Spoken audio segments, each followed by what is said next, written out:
আসসালামু আলাইকুম সবাইকে। আশা করি সবাই ভালো আছো। আজকের এই ভিডিওটা বেসিক্যালি এইচএসসি 25, 26 এবং 27 ব্যাচের জন্য। এই মুহূর্তে এইচএসসি 25 ব্যাচের জন্য এই ভিডিওটা অনেক অনেক অনেক ইম্পর্ট্যান্ট। সো আজকে আলোচনা করব যে ফিজিক্স ফার্স্ট পেপারের সাজেশন নিয়ে। এইচএসসি 25-এর জন্য এবারের শর্ট সিলেবাসে অন্তর্ভুক্ত করা হয়েছে। তো শর্ট সিলেবাসের মধ্যে ফিজিক্স ফার্স্ট পেপারে যে অংশগুলো রয়েছে সেগুলো তুলে ধরলাম। অধ্যায়গুলো হলো ভৌত জগতের পরিমাণ, ভেক্টর, নিউটনীয় বলবিদ্যা, কাজশক্তি ক্ষমতা, মহাকর্ষ অভিকর্ষ, পদার্থের গাঠনিক ধর্ম, পর্যাবৃত্ত গতি, আদর্শ গ্যাস ও গ্যাসের গতিতত্ত্ব। এই অধ্যায়গুলো শর্ট সিলেবাসের মধ্যে অন্তর্ভুক্ত। ফুল সিলেবাসের জন্য বেশ কয়েকটি অধ্যায় রয়েছে, সেগুলো তুমি পড়ে নিতে পারো। এবং শেষ মুহূর্তে এসে এই শর্ট সিলেবাসের মধ্যে যে ইম্পর্টেন্ট অধ্যায়গুলো রয়েছে সেগুলো তুমি পড়তে পারো। এবং জেনে রাখো প্রত্যেকটা অধ্যায় থেকে মিনিমাম একটা করে সৃজনশীল আসবেই। তো তোমাদের সৃজনশীল আসবে প্রশ্ন হচ্ছে 8টা এবং তোমাদের আনসার করতে হবে 5টা। তো যে কোনো 5টা অধ্যায় পড়লেই তুমি 5টা সৃজনশীল কমন পেতে যাচ্ছ। এখন আসি আসল কথায়, যে 5টা অধ্যায় পড়লে তুমি 5টা সৃজনশীল কমন পাবা তাদের মধ্যে সবচেয়ে সহজ অধ্যায়গুলো রয়েছে এবং সেই অধ্যায়গুলো আমরা ভাগ করে নিয়েছি এবং তুমি সেগুলো দেখতে পারো। সেই অধ্যায়গুলো রয়েছে কাজশক্তি ক্ষমতা, মহাকর্ষ অভিকর্ষ, পদার্থের গাঠনিক ধর্ম, পর্যাবৃত্ত গতি, আদর্শ গ্যাস ও গ্যাসের গতিতত্ত্ব।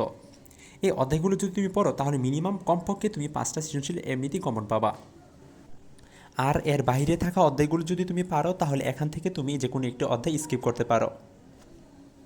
তাছাড়া তুমি নিজের মন মতো যে কোনো 5টা অধ্যায় ভাগ করে নিতে পারো যেগুলো তোমার কাছে সহজ মনে হয়। তাছাড়া তুমি আরেকটা জিনিস মনে রেখো, এমন কিছু অধ্যায় রয়েছে যে অধ্যায়গুলো থেকে 2টা সৃজনশীল আসতে পারে। বিগত কয়েক বছরে কিছু বোর্ডে একটা অধ্যায় থেকে 2টা করে সৃজনশীল এসেছে।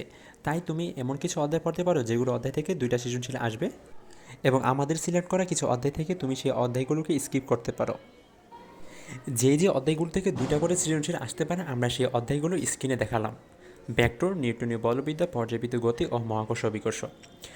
পর্যাবৃত্ত গতি ও মহাকর্ষ অভিকর্ষ 2টা মার্চ করে প্রশ্ন আসতে পারে, তবে ভেক্টর ও নিউটনীয় বলবিদ্যা থেকে 2টা করে প্রশ্ন আসতে পারে।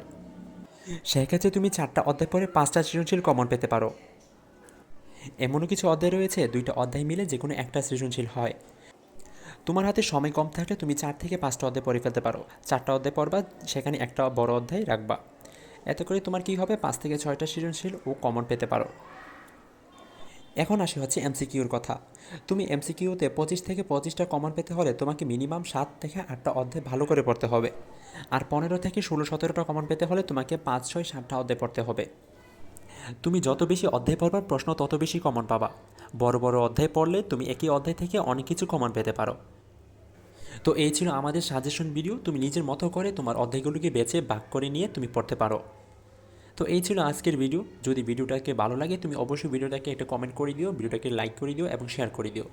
নেক্সটে কোন সাবজেক্টের উপর তুমি সাজেশন ভিডিও চাও তা অবশ্যই কমেন্ট বক্সে জানিও। তো দেখা হচ্ছে পরবর্তী কোনো এক ভিডিওতে। ভালো থেকো সবাই।